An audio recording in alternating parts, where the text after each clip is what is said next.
Hi everybody. Leave everything better than you found it. Today is 13th of August 2022. Let us have a quick discussion of all these important topics. This is Telegram quiz. Every day in morning we are having 5 such multiple choice questions. Join our Telegram channel. This is quiz 102 polity. Which one of the following gave the idea of a constituent assembly for India? The answer is cabinet mission plan. किसने पहली बार ये idea float कराया था constituent assembly होनी चाहिए जो frame करे constitution for India? The answer is Swaraj party. Doctor Rajendra Prasad ji president थे इंडियन कॉन्स्टिट्यूएंट असेंबली के. सच्चिदानंद सिन्हा जी एसोसिएटेड हैं क्विट इंडिया मूवमेंट से.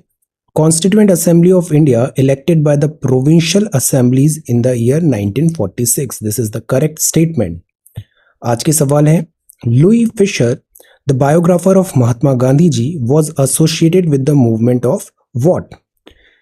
Who among the following ran Congress radio during the Quit India movement? After passing the resolution of Quit India movement, Gandhi ji was arrested और गांधी जी को किस jail में रखा गया था? Who was the president of Indian National Congress when it passed the Quit India resolution? Quit India movement was launched in response to what? So these are 5 questions for today. आज की vocabulary है डिसेंशन, मतलब होता है dissent, मतभेद, disagreement that leads to Discord.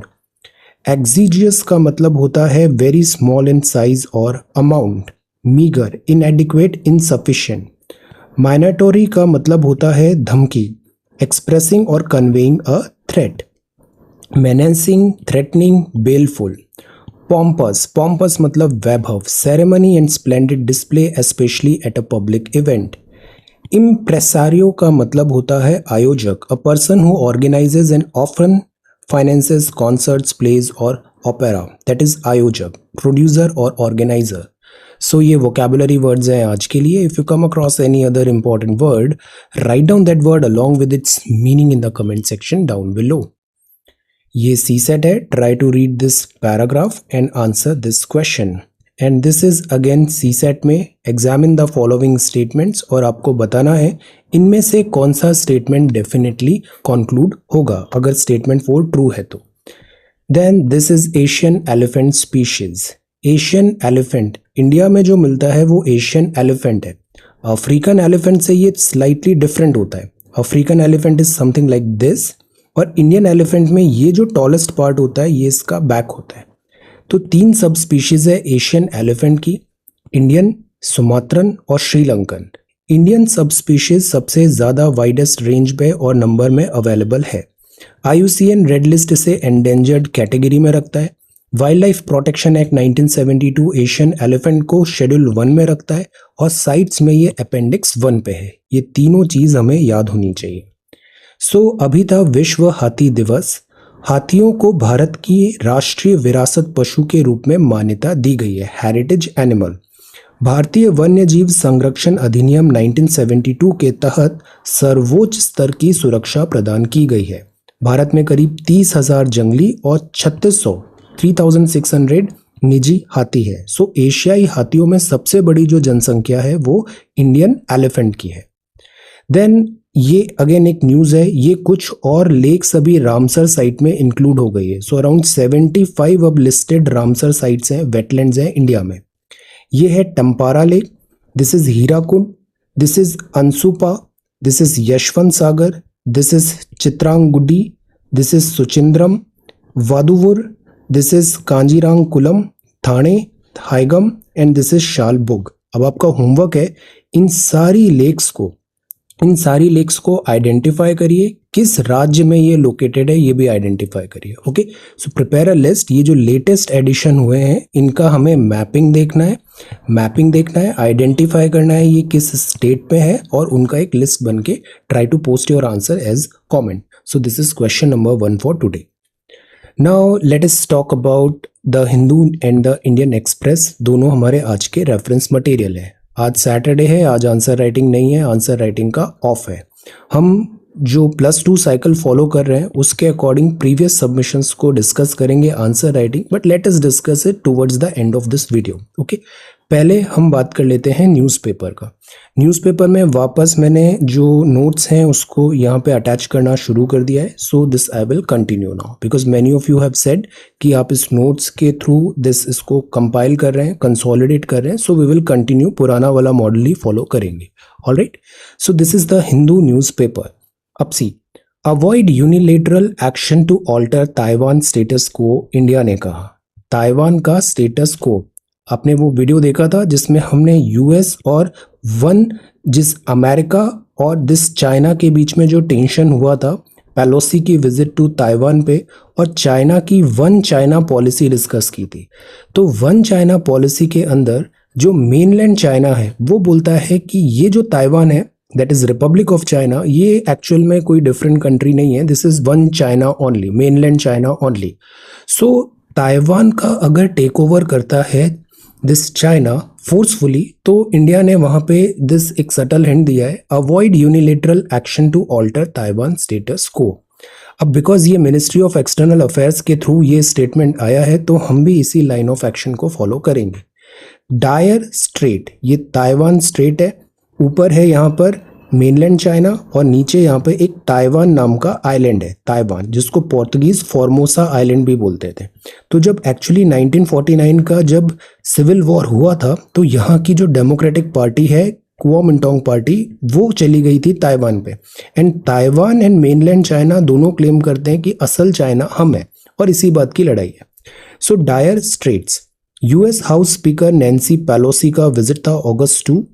China ने इसको strong opposition किया। अब यूएस का इंटरेस्ट यहाँ पे क्यों आ रहा है? बिकॉज ताइवान में डेमोक्रेसी है, वेस्टर्न आइडियाज ऑफ गवर्नमेंट का ताइवान एक टॉर्च बियरर है इस जोन में। So that is why western countries Taiwan को सपोर्ट करती है। चाइना ने as a response military exercise यहाँ पे कंडक्ट किया, नेवल एयर ब्लॉकेट लगाया, चाइनीज वेसल्स ने यहाँ पे थ्रेट करने की कोशिश किया, ताइवान ने भी अपनी ओन मिलिट्री एक्सरसाइज यहाँ पे किया, और टेंशंस एस्केलेट हो रहे हैं। अब इस पूरे बैकड्रॉप में इंडिया बोलता है, India is concern at the recent developments, we urge the exercise of restraint, because we know जिस तरीके से रशिया एंड यूक्रेन में फाइट हुआ और पूरे वर्ल्ड ने प्राइस पे किया, ताइवान में भी इस टाइप का फाइट होगा तो अगेन प्रॉब्लम क्या होगी? सेमीकंडक्टर चिप शॉर्टेज का होगा, देयर विल बी प्रॉब्लम्स। और इसका एक स्ट्रैटेजिक मूव ये भी है, जैसे कुछ ही दिन पहले अभी हम देखते हैं यूएनएससी में एक मोशन आया था जिसमें टेररिस्ट डिक्लेयर करना था, और उसको चाइना ने ब्लॉक कर दिया। चाइना इंडिया के साथ लॉगर हेड पे है जब बात आती है बॉर्डर इशू की, या फिर से Galwan crisis recently. So this is again, इसमें एक जियो स्ट्रैटेजिक इम्प्लीकेशन भी है।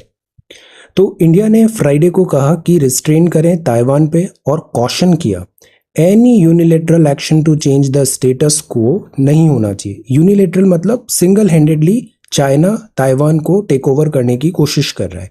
स्टेटस को मतलब यथास्थिति, जैसा हालात बने हैं वैसे ही कंटिन्यू होने चाहिए। तो this is one China policy है, चाइना की वेल नोन एंड कंसिस्टेंट है, बट इंडिया ने यहाँ पे अगेन कहा है कि this is like unilateral action नहीं होना चाहिए, स्टेटस को चेंज नहीं होना चाहिए। तो मिस्टर अरिंदम बागची ने कहा, like many other countries, India too is concern at the recent developments, we urge the exercise of restraint, avoidance of unilateral actions to change status quo, de-escalation of tensions, efforts to maintain peace and stability in the region is required. So studied silence है on the situation as China held military drills near Taiwan after US House Speaker Nancy Pelosi visit to the island. So let us see. यहाँ पे एक policy भी चलती है जियो politics में, वो policy होती है से एम्बिग्यूटी की, उसको बोलते हैं strategic ambiguity. For example USA एक तरफ तो वन चाइना पॉलिसी को मानता है, दूसरी तरफ ताइवान के कॉज को भी प्रोपेल करता है। तो this is the policy of strategic ambiguity. So यहाँ पर है, India's relevant policies are well known and consistent, बार बार इसको बोलने की ज़रूरत नहीं है, रीइटरेट, दैट इज़ वाई आपने भी मुझसे सवाल पूछा था वन चाइना पॉलिसी। तो see, India's relevant policies are well known and consistent, they do not require reiteration, ये ऑफिशियल लाइन है हमारी। सो टेक्निकल होल्ड अभी देखते हैं यहाँ पे क्या होता है, प्लस जो अभी रिसेंट डेवलपमेंट हुआ, जैसे चाइना ने ब्लॉक किया, स्ट्रॉन्ग पोजीशन है इंडिया की अगेंस्ट टेररिज्म। टेररिज्म किसी भी फॉर्मेट का, किसी भी टाइप का not acceptable. India strong position है टेररिज्म की। Special resonance because of latest terror attack in Rajouri that led to this. So the problem is this, China जिस तरीके से सेफगार्ड करने की कोशिश करता है जब भी हम टेररिस्ट और स्टेट स्पॉन्सर टेररिज्म का मुद्दा यूएनएससी में उठाते हैं, this is a cause of concern. बाकी एलएससी का प्रॉब्लम तो है ही, तो this is that. Retail inflation in India eases to 6.7% in July. So moderate food prices inflation थोड़ा कम हुआ है. So this is there. Inflation अभी edible oil में है, मीट में है, फिश में है, वेजिटेबल्स में है, फ्रूट्स एंड एग्स में भी एक्सेलरेट हुआ है प्राइस. सो ये अभी इन्फ्लेशन बना हुआ है. ये जो नंबर कम भी हुए हैं but these are high numbers. Inflation usually 4 के आसपास ही होना चाहिए. 4.3434, this is a good number. Inflation इससे ऊपर नहीं जाना चाहिए. So this is that. Okay, so this is the front page of the Hindu. एक और न्यूज है, Johnson and Johnson set to wind up worldwide sale of talcum based baby powder. इस problem क्या हुआ कि ये जैसे बच्चों का ये पाउडर है, ये कार्सिनोजेनिक पाया गया. तो इसको कनाडा में ये स्टार्ट हुआ कि ये कार्सिनोजेनिक है.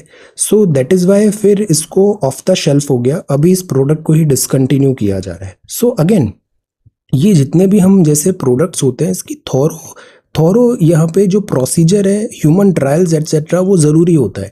Plus at the same time हमारे यहाँ ना जो अक्सर जो इन्फीरियोरिटी कॉम्प्लेक्स फील कराया जाता है कई बार जो ब्यूटी प्रोडक्ट्स हैं उसके through, so that in beauty products की सेल हो जाए. इन सब चीज़ों में जो यूज़र डिस्क्रिशन है, यूज़र डिस्क्रिशन मतलब जो ऑर्डिनरी जो जनता है उसमें अवेयरनेस होना भी ज़रूरी होता है. अवेयरनेस होना भी ज़रूरी होता है. Okay, so this is there, this is powder. So this is the front page of the Hindu. अब इस टॉपिक को आप कैसे कनेक्ट कर सकते हो? इसको आप एथिक्स से कनेक्ट कर सकते हो कि एक प्रोडक्ट है, प्रोडक्ट में डिफ़िकल्टी आई तो प्रोडक्ट को कुछ फाइंडिंग्स आई तो पूरा प्रोडक्ट यहाँ पे उन्होंने डिसकंटिन्यू कर दिया. कंपनसेशन ऐसी भी यहाँ पे कुछ प्रोविजंस होने चाहिए. So this is like that. और बाकी ये जो है इकोनॉमी का टॉपिक है और ये है इंटरनेशनल रिलेशंस का, international relations. Then this is next one, Yamuna, geography and disaster. Yamuna water level crosses danger mark in capital. तो हमें फ्लड कंट्रोल प्लान बनाना ज़रूरी है. आप बताओ, एज अ डिस्ट्रिक्ट मजिस्ट्रेट आप देख रहे हो बहुत बारिश हो रही है, मानसून जैसी सिचुएशन आ रही है, there is a full chance कि अभी यहाँ फ्लडिंग होने वाली है. लेट अस सपोज आपकी दिल्ली में ही पोस्टिंग है और ये यमुना क्रॉस कर रही है डेंजर मार्क को. वाटर लेवल क्रॉस हो गया है डेंजर मार्क. अब एज अ डीएम आप क्या स्टेप्स लोगे? Let us try. 5-6 पॉइंट्स बताओ जो आप एज अ स्टेप लोगे. हम पढ़ते हैं ना एनडीएमए गाइडलाइंस एटसेट्रा, यहाँ बताओ. अब डिसीजंस भी क्या होंगे? स्टेप में उसको सेग्रीगेट करना. कुछ इमीडिएट होंगे, कुछ मीडियम होंगे, कुछ लॉन्ग टर्म होंगे. ओके, तो इस तरीके से 3 कैटेगरी के कुछ 5-6 स्टेटमेंट्स बताइए जो आप एज अ डीएम यहाँ पे स्टेप लोगे सो दैट ये जो डेंजर मार्क थ्रेट दिख रहा है डिजास्टर का, इसको हम मिटिगेट कर पाए. Tricolour sales soar amid sky high demand. So Har Ghar Tiranga campaign gains traction. Very nice.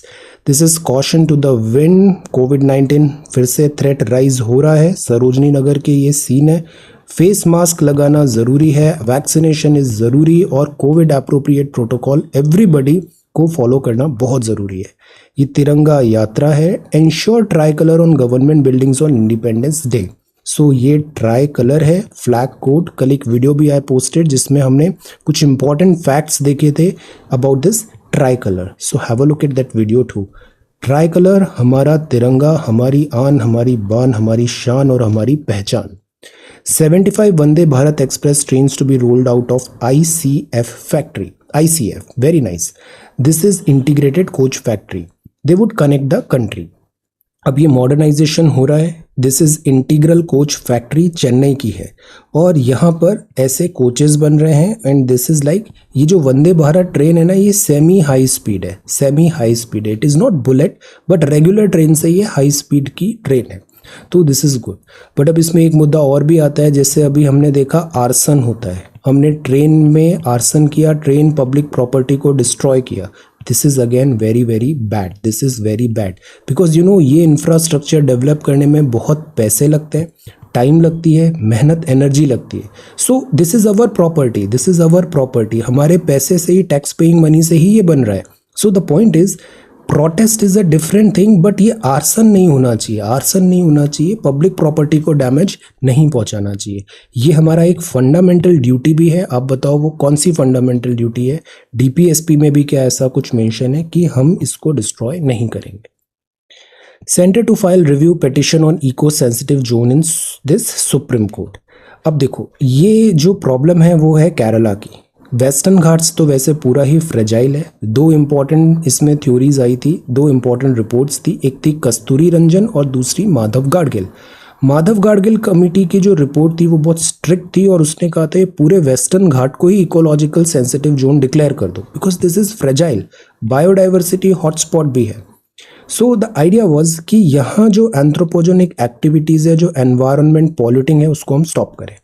तो अब फिर यही है कि बिकॉज अगर प्रॉब्लम ये आता है कि अगर हमने सारी ह्यूमन एक्टिविटीज़ को स्टॉप कर दिया, जैसे यहाँ पे माइनिंग भी हो रही है, टूरिज्म भी हो रहा है, देन क्वारिंग भी हो रहा है, अगर सारी ह्यूमन एक्टिविटीज़ स्टॉप कर दिया, यहाँ रेलवेज भी नहीं बनने देंगे, तो जो स्टेट है उसका इकोनॉमिक ग्रोथ हैम्पर हो जाता है।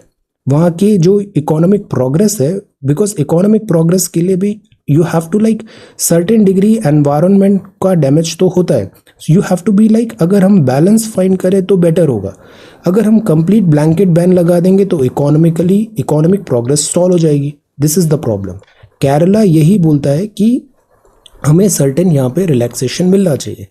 अब अभी वर्ल्ड एलिफेंट डे था, पेरियार टाइगर रिजर्व थेक्कडी में, यहाँ पे जो एनवायरनमेंट फॉरेस्ट मिनिस्टर हैं उन्होंने यहाँ पे बताया कि सेक्शन 44A 44E जो है इसमें क्लैरिटी की रिक्वायरमेंट है। सेक्शन जो है वो पर्टेन करता है डायरेक्टिव्स की इको सेंसिटिव जोन कम से कम 1 kilometre from the demarcated boundary of protected area, जैसे टाइगर रिजर्व हुआ वगैरह, नेशनल पार्क हुआ, तो डिमार्केटेड बाउंड्री से भी 1 किलोमीटर तक वो होगा इको सेंसिटिव जोन। वहाँ पे भी हमें सर्टेन एक्टिविटीज़ हैं वो रिस्ट्रिक्टेड होंगी। तो क्या इधर एग्जाम्शन मिले यहाँ पे within the proposed eco sensitive zone? क्या कुछ एग्जाम्शंस मिले या फिर प्रोहिबिटेड लिस्ट में कौन सी एक्टिविटीज़ कंटिन्यू होगी? इस बात पे अभी चैलेंज हो रहा है, इसमें अभी और क्लैरिटी आने देते हैं। राइट नाउ जो हमारे कॉन्टेक्स्ट का चीज़ होगा वो ये होगा कि वेस्टर्न घाट के बारे में आपको सब पता होना चाहिए, किन राज्यों में है, कौन सी पीक्स हैं, कौन से फॉरेस्ट रिजर्व्स हैं यहाँ पे। सेकंड, आपको कस्तूरी रंजन और गाडगिल कमेटी के बारे में एक ब्रीफ आइडिया होना चाहिए। थर्ड, आपको इको सेंसिटिव जोन्स जो होते हैं बेसिक डेफिनेशन पता होनी चाहिए। एंड फोर्थ, एक ओपिनियन होना चाहिए आपका कि एनवायरनमेंट एक तरफ है और इकोनॉमी एक तरफ है, आप किसको चूज़ करोगे? एक तरफ एनवायरनमेंट, एक तरफ इकोनॉमी, बताओ आप किसको चूज़ करोगे? आप प्रो एनवायरनमेंट हो या फिर आप प्रो इकोनॉमी हो? What is your take? So this is that. अब this is next one, jumbo celebration. तो कोचीन में यहाँ पे ऑनर कर रहे हैं एर्नाकुलम, तो वर्ल्ड एलिफेंट डे भी था। This is Thrissur. तो कंजर्व एंड प्रोटेक्ट करना है elephants from the threat they face. Ripples of excitement back at this Pullikkayam rapids geography का एक टर्म होता है रैपिड्स। ये रैपिड्स आपको हरिद्वार के ऊपर यहाँ पे भी मिलते हैं, देहरादून। राफ्टिंग के लिए हम जाते हैं ना, वहाँ पे भी रैपिड्स ही होते हैं, river water, white river rafting. तो राफ्टिंग में ये जो कॉन्सेप्ट होता है रैपिड्स का, इसका ज्योग्राफी क्या है? ज्योग्राफी, जैसे यहाँ पे पानी होता है, रॉक्स ऐसे होती है, तो वहाँ पे रैपिड्स फॉर्म होते हैं ऐसे। So what is the concept of geography behind this rapids? So यहाँ पर एक कायाकिंग चैम्पियनशिप हुआ कोझिकोडे में, और बिकॉज ऑफ कोविड-19 पिछले 2-2.5 साल से कुछ हो नहीं पा रहा था, इस बार ये सारे फेस्टिवल्स बैक। जो केरला है ये बैक वाटर्स के लिए भी जाना जाता है, back waters. This is Ongole breed of cattle back in favour. तो ये बुल को ऐसे डेकोरेट किया है प्रकासम डिस्ट्रिक्ट में। तो इंडिस्पेंसिबल है सारे फार्म ऑपरेशन में, प्रकासम आंध्र प्रदेश में, because there drought power. Actually जो लोकल ब्रीड्स होती है ना, ये ड्रॉट रेजिस्टेंट भी होती है, ये ज़्यादा वेल ट्यून्ड होती है लोकल ज्योग्राफी के लिए। तो दैट इज़ वाई अक्सर हम देखो बाहर से हम काउज बुला लेते हैं, जैसे जर्सी वगैरह हो गया, ये इंडियन क्लाइमेट के लिए सूटेबल नहीं है। बहुत सारे लोगों को पेट का शौक होता है, तो वो से हस्की एक पैट आता है, हस्की साइबेरियन हस्की आता है, उसको इंडिया में भी वो अडॉप्ट कर लेते हैं। अब प्रॉब्लम ये होती है, इवन जर्मन शेपर्ड के साथ भी प्रॉब्लम होती है, ये जो साइबेरियन हस्की है ये इंडियन क्लाइमेट के लिए सूटेबल नहीं है। ये like this Siberian huskies for like colder climates. तो ये फिर इंडिया में आते हैं तो इनको बहुत डिफ़िकल्टी होती है, इनको काफ़ी डिफ़िकल्टी होती है because of this heat. India में टेम्परेचर ज़्यादा रहता है, तो दैट इज़ वाई हमें लोकल ब्रीड्स जो होती है उनको एनकरेज करना चाहिए, बिकॉज वो वेल ट्यून्ड है इंडियन कंडीशंस के लिए। Average farmer dumped the world famous bulls which thrive between Musi and this Gundal Kamma river in Prakasam district। तो फार्मर्स अब इस पे वापस बैक टू बेसिक्स यहाँ पे आ रहे हैं, लोकल ब्रीड्स को यहाँ पे प्रमोट प्रोटेक्ट करने की बात है। So this is the cow milk and dairy products यहाँ पे मिलते हैं। सो ओंगोल है ये A2 cow milk fetches a premium price of 150 रुपये पर लीटर का है। इससे इम्यूनिटी वगैरह भी है वायरल अदर डिसीजेस का। तो दिस इज अगेन एक यहाँ पे हाईलाइट है, यूएसपी है इस ब्रीड का।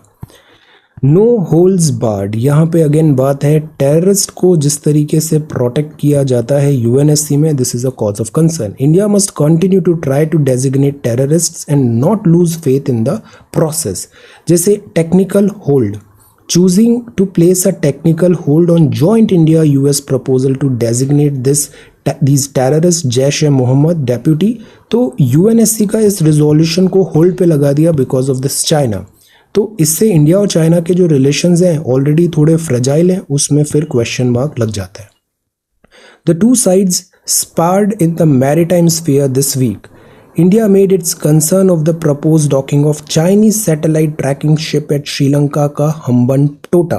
अब श्रीलंका ने स्टूपिडिटी कर दिया, हम्बन टोटा पोर्ट डेट ट्रैप में फंस गया और हम्बन टोटा पोर्ट अब चला गया दिस चाइना के पास।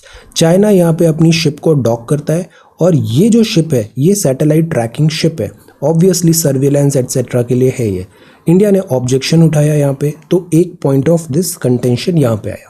इसके बाद क्या हुआ, कोविड-19 से हम रिकवर हो रहे हैं, बायलैटरल ट्रेड भी रिकवर हो रहा है, प्लस चाइनीज़ कंपनीज हैं जैसे स्पेशली मोबाइल कंपनीज हैं, वहाँ पर अभी एनफोर्समेंट डायरेक्टरेट और इनकम टैक्स अथॉरिटी ने पाया कि वहाँ पे फाइनेंशियल क्राइम्स किए गए अंडर सस्पिशन। तो ट्रेड रिलेटेड ये एक और चैलेंज आ गया। देन इसके बाद ये टेररिज्म रिलेटेड चैलेंज है, और फिर पाकिस्तान को जिस तरीके से एट टाइम्स यूएनएससी में सेफगार्ड करने की कोशिश करता है चाइना, तो इससे भी डिफ़िकल्टी क्रिएट होती है। पाकिस्तान फिलहाल FATF ग्रे लिस्ट में है। Goal behind the UNSC listing is to ensure that perpetrator of terrorist acts are held accountability. जिन्होंने टेररिज्म किया है, टेररिस्ट रिलेटेड एक्टिविटीज़ में इन्वॉल्व है, वहाँ अकाउंटेबिलिटी सेट करना बहुत ज़रूरी होता है। So this is that. Then this is never ending fight. So this is never ending fight. Free speech is constantly under threat from religious and caste groups. तो this is about section 295 of IPC। इसमें एक provision है जो बोलता है crime to commit deliberate and malicious act intended to outrage religious feelings। अगर कोई act है जो इंटेंडेड है, मैलिशियस एक्ट है जो आउटरेज करता है, हार्म पहुंचाता है रिलीजियस फीलिंग्स को, तो उसके लिए है सेक्शन 295A। ये एक कॉग्निजेबल ऑफेंस माना जाता है। It indicates the perfunctory manner in which caste and religion can be conflated with one another by those claiming to be hurt or insulted by others। Actually क्या होता है कि at times ये देखा गया है freedom of speech होता है, but freedom of speech के तहत कई बार religious sentiments harm हो रहे हैं या फिर caste based remarks पास किए जा रहे हैं। So उससे overall जो fabric of society है वो डैमेज होता है। आइडिया यहाँ पे होता है कि एक बैलेंस कैसे बनाया जाए, बिकॉज इंडियन कॉन्स्टिट्यूशन में फ्रीडम ऑफ स्पीच भी दिया हुआ है, फ्रीडम ऑफ स्पीच है यहाँ पे, but at the same time जैसे आईपीसी सेक्शन 295A भी है। सो इन दोनों के बीच में एक बैलेंस कैसे यहाँ पे एस्टैब्लिश किया जाए। Constitutional courts do intervene time and again to protect freedom of expression, but often such relief comes after a delay. Books have been pulped and performances and lectures have been cancelled based on threats and complaints more often than needed. These developments can only mean that the fight for free speech has to be fought anew from time to time. और दूसरा इसमें यह भी समझने की बात होती है कि फ्रीडम ऑफ स्पीच है, बट ये एब्सोल्यूट नहीं होता, ये क्वालिफाइड होता है। फ्रीडम ऑफ स्पीच का मतलब ये नहीं होगा कि you will try and say anything, you will say anything. Freedom of speech में भी सर्टेन रिस्ट्रिक्शंस पॉसिबल है। Then this is independence in the words of an American. India का 75 साल कंप्लीट हो रहा है। एक्चुअली इसमें शशि थरूर साहब ने यही बताया, अमेरिकन जो ऑथर है इस टाइम पे कैसे उन्होंने व्यू किया, लाइक दैट। सो इसको हम बाद में इससे एक बेटर आर्टिकल में देखेंगे। Moving better in the sense हमारे जो सिलेबस रिलेटेड आर्टिकल है उससे हम कनेक्ट करेंगे। Moving policy away from population control, इसमें 2 पैराग्राफ्स बहुत अच्छे दिए हुए हैं। पहला, United Nation World Population Prospect 2022 forecast करता है इंडिया सबसे ज्यादा पॉपुलस कंट्री होगा by 2023, most populous country. China को हम सरपास कर लेंगे, 140 करोड़ से ज्यादा हम हैं। 4 टाइम्स द पॉपुलेशन इंडिया जो 1947 में थी, मतलब इस 75 ईयर्स में हम 4 गुना बढ़ गए। Third stage of the demographic transition पे हैं, तो पॉपुलेशन अब डिक्लाइन होगा, हमारा स्टेबिलिटी आएगा। स्लो हो रही है ग्रोथ रेट और लो मोर्टेलिटी रेट भी है और रैपिडली डिक्लाइनिंग फर्टिलिटी भी है। तो ग्रोथ रेट हमारी कम हो रही है पॉपुलेशन की, बिकॉज एक रीज़न तो ये है मोर्टेलिटी रेट कम है, मतलब मृत्यु दर बढ़ गई है, अब डेथ कम हो रहा है। But at the same time जो जन्म है वो भी कम हो रहा है, तो डेथ पहले कम होता है, जन्म रेट बाद में कम होती है। तो इसलिए अभी हम थर्ड स्टेज में हैं दिस डेमोग्राफिक ट्रांजिशन। प्रीलिम्स में हमने इसको बहुत अच्छे से पढ़ा था, population etcetera revise. So the point is अभी हम थर्ड स्टेज पे आ गए। अब 17.5% वर्ड्स पॉपुलेशन इंडिया की होगी, 150 करोड़ हो जाएंगे 2030, 166 crore by 2050। So the point is numbers का हमारे पास कोई प्रॉब्लम नहीं है, वी हैव सरप्लस पॉपुलेशन। और ये जो पॉपुलेशन है ना, ये हमारी एक बहुत बड़ी स्ट्रेंथ भी है। ऑल्दो नेशनल फैमिली सर्वे, हेल्थ सर्वे एटसेट्रा ने बताया, NFHS 5 ने भी, TFR अभी 2.1 को टच कर रही है, मतलब रिप्लेसमेंट रेशो आ रहा है। So the point is most of the states में TFR जो है वो रिप्लेसमेंट रेशो को टच कर रही है, एक्सेप्ट से states like Bihar, UP, Jharkhand, Manipur, Meghalaya. यहाँ पर अभी भी पॉपुलेशन का नंबर बढ़ रहा है, बट ओवरऑल पॉपुलेशन हमारी स्टेबलाइज हो रही है। एक प्रॉब्लम ये भी आता है कि इंडिया में इलिटरेसी लेवल्स ज़्यादा है, चाइल्ड मैरिज ज़्यादा है, अंडर 5 मोर्टेलिटी ज़्यादा है, वर्कफोर्स में विमेन पार्टिसिपेशन कम है, कॉन्ट्रासेप्टिव्स का यूजेज कम है। एंड यहाँ पर जो विमेन है, जब बात आती है बर्थ कंट्रोल या फिर रिप्रोडक्टिव राइट्स, वहाँ पे विमेन को से नहीं है, विमेन का से नहीं है, इकोनॉमिक और डिसाइसिव से नहीं है in their life. So this is again a cause of worry. So अब बात आती है डेमोग्राफिक डिविडेंड की। डेमोग्राफिक डिविडेंड ये बोलता है कि ज़्यादातर पॉपुलेशन अगर वर्किंग एज पॉपुलेशन है तो this is advantage economy, because इससे डिपेंडेंसी कम है, ज़्यादा से ज़्यादा लोग इकोनॉमिक एक्टिविटी करेंगे और बहुत प्रॉफिट्स होंगे, फ़ायदा होगा। बट प्रॉब्लम ये होती है अगर ये वर्किंग एज पॉपुलेशन के पास वर्क नहीं है, they do not have work, then what? अगर इनके पास वर्क नहीं है तो फिर ये डेमोग्राफिक डिविडेंड डेमोग्राफिक बर्डन बन जाता है। इससे अगर डेमोग्राफी डिविडेंड बर्डन बन रहा है और पॉपुलेशन कंट्रोल भी नहीं हो रहा है तो फिर केओस होता है, ऑल टाइप ऑफ प्रॉब्लम्स आती है। India faces a serious health risk in the decades ahead. Health care infrastructure को हमें इम्प्रूव करना है, एडिक्वेट एफिशिएंट बनाना है और जीडीपी का ज़्यादा थोड़ा पैसा हम हेल्थ केयर में खर्चा करें। This is very much required. ये हम बहुत कम कर रहे हैं, 1-1.5% जीडीपी दिस हेल्थ केयर में, इसको बढ़ाने की ज़रूरत है। This paragraph is really good. India is called a young nation. 50% of its population is below 25 years of age. But the share of India's elderly population is now increasing. 12% हो जाएगा 2050 तक elderly. ये sharply increase होगा 2050 के बाद. So that is why robust social, financial, healthcare support ज़रूरी होगा old people के लिए. बाद के लिए आज ही प्लानिंग करना पड़ेगा। फोकस एक्शन का होना चाहिए, एक्सटेंसिव इन्वेस्टमेंट करें ह्यूमन कैपिटल में, ओल्डर एडल्ट्स ताकि डिग्निटी के साथ रह पाए। हेल्दी पॉपुलेशन भी अभी एजिंग हो रहा है। So the point is we should prepare for future. Suitable infrastructure हो, कंड्यूसिव सोशल वेलफेयर स्कीम्स हो, मैसिव इन्वेस्टमेंट्स हो, एजुकेशन हेल्थ में प्रायोरिटी करेक्ट रहे हमारी। पॉपुलेशन कंट्रोल जो अगर राइट नाउ स्टेट इंटरवेंशन नहीं हो then also it is okay, but population को स्किल करना एक बहुत बड़ी रिस्पॉन्सिबिलिटी है। Augmentation of the quality of life should be the priority. So this is moving policy away from population control. Then this is next one, electricity bill. See इसमें wait and watch, अभी बहुत सारी layers हैं इस electricity bill में। जब ये थोड़ा स्टेबल होगा देन फिर इन डेप्थ बात करेंगे। Global instability posing challenges to national security, Jaishankar साहब ने कहा। अभी जैसे हेडविंड्स है, यूक्रेन क्राइसिस हो गया, अभी फिर नेक्स्ट क्राइसिस अभी दिस ताइवान का पॉसिबल है। तो इन सब से क्या होता है, जो वर्ल्ड इकोनॉमी है, because in today's date we all are interconnected. अगर डिफिकल्टी आती है in one part of the world तो उसके रिपरकशंस पूरे वर्ल्ड में देखने को मिलते हैं। Freebies are different from welfare schemes, और डिफेंस मिनिस्टर साहब ने प्रेज किया आर्मीज हॉल एट CWG। फौज का जो स्पोर्ट्स होता है बहुत ऑसम होता है, बहुत चैंपियंस फौज ने हमें दिए हैं। India NATO in touch for quite some time, MEA ने बताया। अभी ये बड़ा इंटरेस्टिंग डेवलपमेंट हो रहा है। NATO as such we are not going to part of part of this NATO group, but talks हो रहा है यहाँ पे। और फाउंडेशनल अग्रीमेंट जो देखे ना US के साथ, मिलिट्री फाउंडेशनल स्ट्रैटेजिक जो है वो इंडिया थोड़ा ज़्यादा कोऑर्डिनेट कर रहा है USA के साथ। तो क्वाइट सम टाउन नेटो के साथ इन टच हैं हम। अभी लेट अस सी, अभी इसमें बहुत जल्दी कमेंट देना करेक्ट नहीं होगा, late us C. 29 elephant poaching cases in 3 years. Essential Commodities Act invoked to rein in tur dal price. Essential Commodity Act.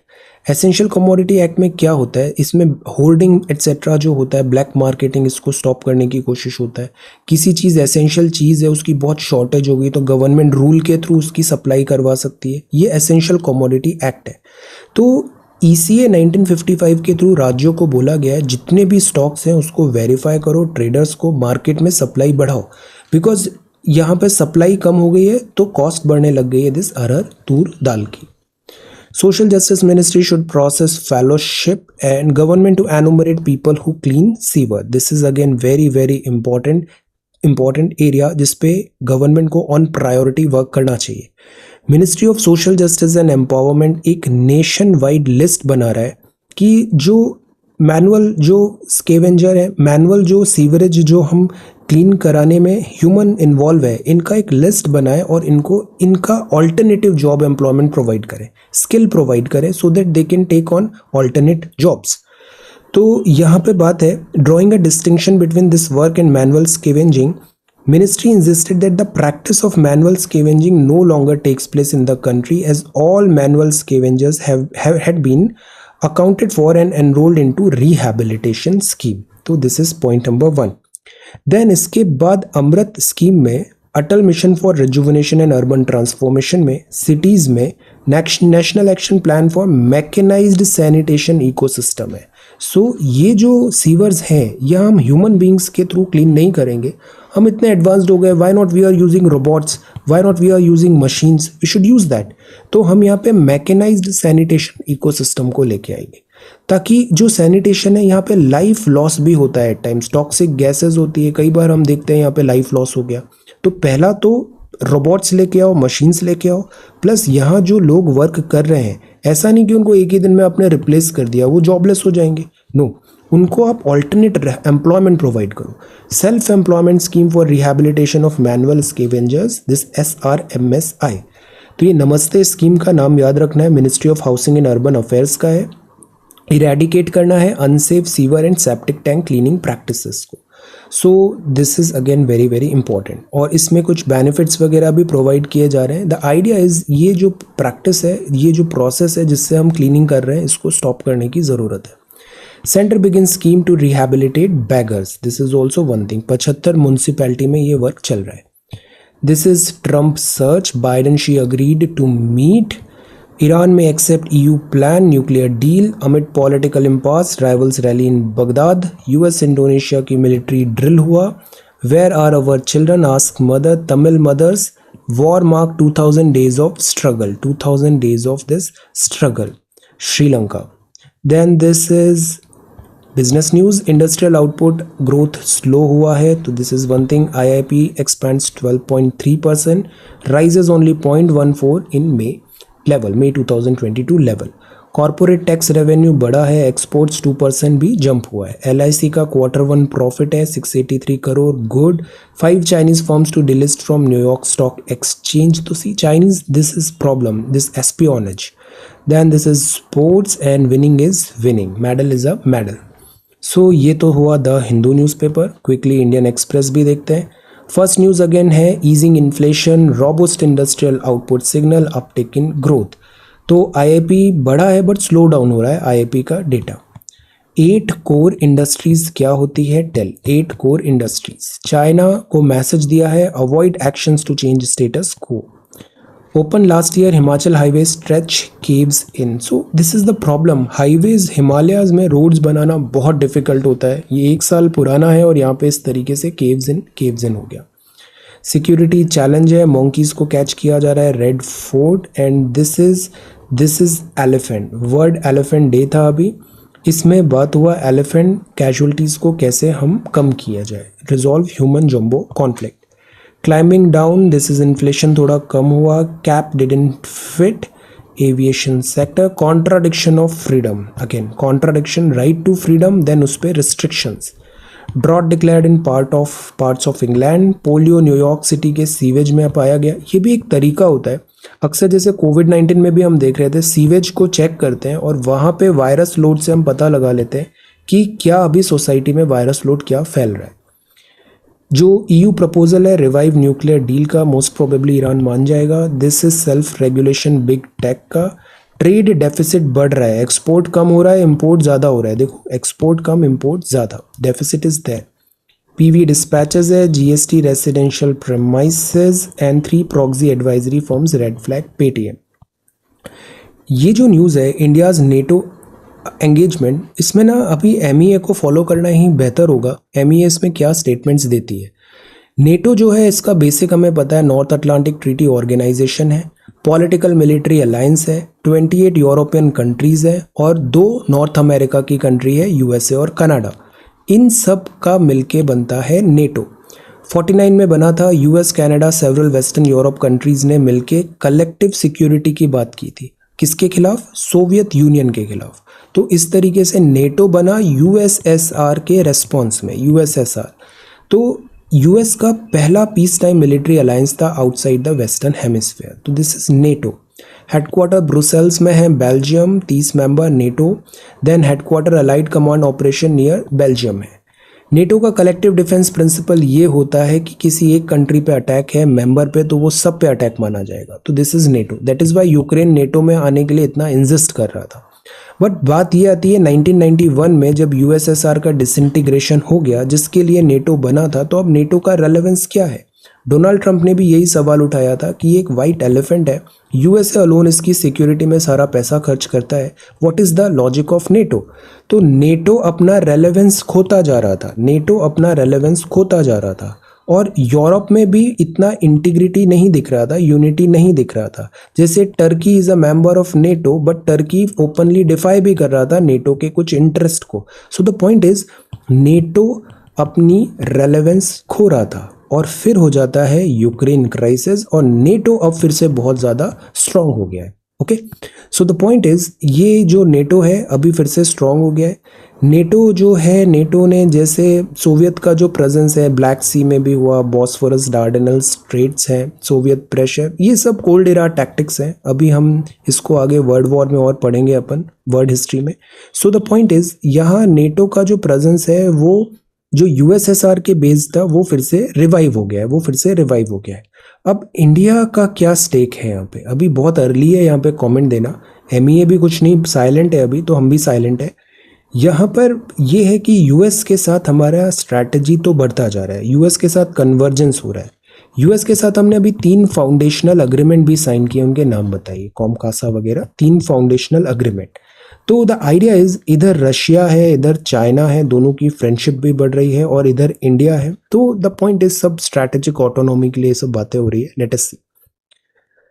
Then this is the Hindu newspaper. Okay, so this is the Hindu newspaper. Now let us quickly have a look at 10th of August. 2 सवाल थे। Privacy क्या होता है, इससे related laws, provisions, court decision decide करने थे। अब ये बड़ा कॉमन सा सवाल है। इस एक सवाल को आप करोगे, इससे मिलते जुलते 10 सवाल आपके तैयार हो जाएंगे। तो this is like a template. Second, prepare a note on India Bangladesh bilateral relations. ये भी बड़ा आसान, सिंपल, स्ट्रेट फॉरवर्ड क्वेश्चन था। इस एक सवाल को तैयार करो, आपको इंटरनेशनल रिलेशंस का एक मेजर चंक जो है वो तैयार हो जाएगा आपका। सो दिस इज दैट। आपने बहुत अच्छे आंसर्स लिखे हैं, इसको सॉर्ट बाय ओल्डेस्ट करते हैं। सो सी, मुजम्मिल इज बैक, मुजम्मिल ने आंसर राइटिंग स्टार्ट किया है, डे 1, ऑसम, वेरी गुड। तो प्राइवेसी से रिलेटेड यहाँ पे पॉइंट्स बताए, सो मेनी लॉज हैं यहाँ पे, प्राइवेसी 1419 पॉलिटी लिखा है यहाँ पे। अब privacy, so this is obviously about this, security का भी एंगल है और जीएस पेपर 2 ज़्यादा है यहाँ पे, protection of data etcetera, very good. Ratna Priya ने बहुत अच्छे से बताया यहाँ पे, India Bangladesh, very good answers, आप बहुत अच्छे लिख रहे हो, उसको कंसोलिडेट भी करो, कंपाइल भी करो, कुछ बहुत फंडामेंटल चेंजेस नहीं लाने हैं। अब आप आज का कॉपी देखो और 2 महीने पुराना कॉपी देखो, आपको इम्प्रूवमेंट दिखा ना। दिस इज आंसर राइटिंग, कितना सिंपल एंड ईजी प्रोसेस होता है। डिफिकल्ट यही होता है कि उसको लिखें हम। सिमिलरली दमन, आप भी अपना पुराना कॉपी देखो और ये कॉपी देखो, आपको क्लियर विजिबल डिफरेंसेस नजर आएंगे, पॉइंट्स में, लैंग्वेज में, चॉइस ऑफ वर्ड्स में, overall presentation, everything. So this is progress. और देखो, इसका कोई शॉर्टकट नहीं है, हमने इसको ग्रेजुअली सीखा है, तो ये सस्टेन भी रहेगा आपके साथ। Vishal, this is again really good. अब देखो, privacy is a human right, very nice. तो अगेन आप भी absolutely on the right track हो, कंटेंट आपका बहुत अच्छा होता है, अप्रोच आपकी बहुत अच्छी होती है, वेरी गुड। ये इस तरीके से कट नहीं करना है। देन दिस इज विशाल का second question, this is again good, very nice. Bangladesh, इसमें डायग्राम मैप होना चाहिए, थोड़े रेलेवेंट नए पॉइंट्स भी आप बताओ। निजता, गरिमापूर्ण जीवन, श्रवण, बहुत अच्छे आंसर्स आप लिख रहे हो। देखो, हिंदी कोई ऑब्स्टेकल नहीं है, see this copy, so good, very nice. 1 2 3 4 करना है, हेडिंग सब हेडिंग डालना है, वेरी नाइस। और एक्ट्स, गवर्नमेंट डिसीजन, कोर्ट के ऑर्डर ज़्यादा से ज़्यादा लिखने हैं। Bangladesh bilateral ties, this is very good doctor Juhi. This अब सी, यहाँ पे हमने मैप के थ्रू बताया, यहाँ पे एक डायग्राम भी होना चाहिए। इंडिया बांग्लादेश की पूरी बॉर्डर बताइए और एक डायग्राम बनाइए, एक बहुत अच्छा डायग्राम बनाइए।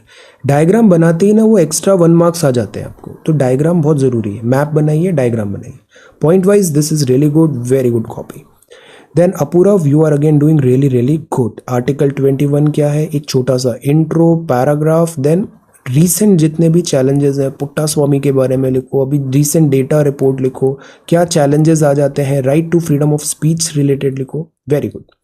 Then Bangladesh is important, diagram map होना ज़रूरी है और ये बहुत इंपॉर्टेंट पॉइंट है, इसको अच्छे से डिटेल में तैयार करना है। गजानन, वेरी गुड, आप यहाँ पे बहुत अच्छे से लिख रहे हो मराठी में, दिस इज रियली गुड। निष्कर्ष, तो see, language is not a problem, आप लिखो और शेयर करो, यस, वेरी गुड। डायग्राम्स होने चाहिए यहाँ पे, जैसे ये आपने बनाया। रीसेंट कोर्ट के वर्डिक्ट्स लिखो यहाँ पे, वेरी गुड। ये डायग्राम थोड़ा और बेहतर बनाइए Aarti, this is India Bangladesh. Then economic relations, very good. Heading, sub heading, see, पढ़ना कितना आसान हो गया, very good. Hajinder, you are again doing really good, very good answer. Supreme Court, see, very nice. पालिका, बहुत अच्छे आंसर्स है। अब देखो, सिमेट्री कितनी अच्छी आ गई, हेडिंग, सब हेडिंग और दिस अंडरलाइन भी है, 1 2 3 4। और ये डायग्राम देखो, मैं इसी डायग्राम को ढूंढ रहा था, वेरी गुड पालिका, this is really good. Diagram कितना अच्छा है, तो जहां डायग्राम आता है वो कॉपी अच्छी होती है, this is so nice, this is very good copy, very good copy, very good. Then Thakur, this is again really good. अब देखो, ठाकुर ने भी डायग्राम बनाया, वेरी गुड। रिवर्स बताया, कोऑपरेशन, वेरी नाइस। तो ऐसा हमें विजुअल्स अच्छे रखने हैं। अमरजीत, वेरी गुड, यहाँ पे आपने बताया द्विपक्षीय सुरक्षा सीमा प्रबंधन, वेरी गुड, हिंदी में बहुत अच्छा लिखा है। मार्जिन्स भी ड्रॉ करो आप। Chandan, very good copy once again. Bangladesh का फैक्ट्स लिखे हमने, India Bangladesh relations different headings में किया, वेरी नाइस। फिर अब देखो, लेटेस्ट भी यहाँ पे एक लेयर डाला है और वे फॉरवर्ड भी है, very good. Diagram. Then Shubhangi, आप बहुत अच्छे आंसर्स लिख रहे हो, you are really good. Privacy का आपने पूरा टॉपिक ही तैयार कर लिया। तो सी, हम ना टॉपिक तैयार कर रहे हैं, बट उससे रिलेटेड कम से भी कम 5-10 सवाल ये मिलते जुलते आएंगे प्राइवेसी से रिलेटेड, चाहे ओपिनियन पूछेंगे या इंटरव्यू में पूछेंगे या फिर प्रीलिम्स में आएंगे। और आपकी इस एक्सरसाइज से आपने तीनों पार्ट एड्रेस कर लिए, दिस इज रियली गुड। अब सी, इंडिया बांग्लादेश भी आपने बहुत अच्छे से किया। वेयर इज द डायग्राम बनाना बहुत ज़रूरी है, ज्योग्राफी वालों को तो डायग्राम बनाना ही चाहिए। Commercial diplomacy, very good. Land boundary agreement, see, पूरा टॉपिक ही तैयार कर लिया, very good, you are doing really good job, I am so happy, very nice. See, this is such a good copy, very good copy, very elaborate, सुंदर। तो the idea is, हमने topic prepare कर लिया और यही चीज़ हमें करना है। मैं आप सबसे चाहता हूँ आप लिखो रोज, अगर नहीं लिख रहे हो तो आपको डिफिकल्टी 100% आएगी। तो आपको डेली लिखना ज़रूरी है, स्पेशली जो वर्किंग पीपल हैं उनको तो और ज़रूरी है लिखना, बिकॉज स्कूल कॉलेज छोड़े अभी थोड़ा टाइम हो गया है, आपकी लिखने की हैबिट नहीं है, स्टूडेंट मोड में वापस आओ। सो दिस इज गुड सुंदर, वेरी नाइस। और ये एग्जाम ओल्ड स्कूल है तो ओल्ड स्कूल ही चलना है हमें। वेरी गुड सुंदर, this is really nice, very nice. और फाइनल सिलेक्शन तो इन्हीं आंसर कॉपीज से आएंगे, इसलिए मैं इस पे इतना ज़्यादा एम्फेसिस करता हूँ। मैंने एड्स तक इनेबल नहीं कर रखे हैं वेबसाइट में ताकि आपको प्रॉब्लम नहीं हो, बट आप लिखो, आंसर लिखो। Daman, this is again really good, very good. Write write and write more, जितना लिख सकते हो लिखो।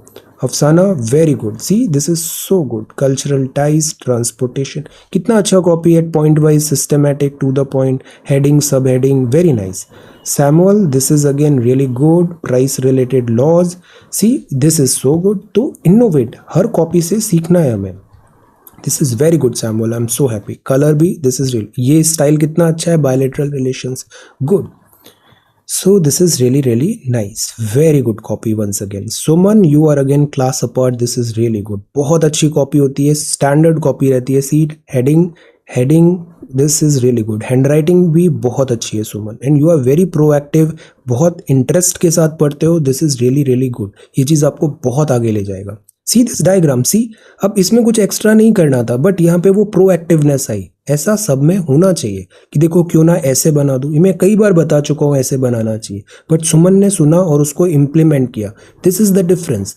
टीचर सबको एक ही बात बताता है, स्टूडेंट उसको कितना कैच कर रहा है वो डिफरेंस क्रिएट करता है।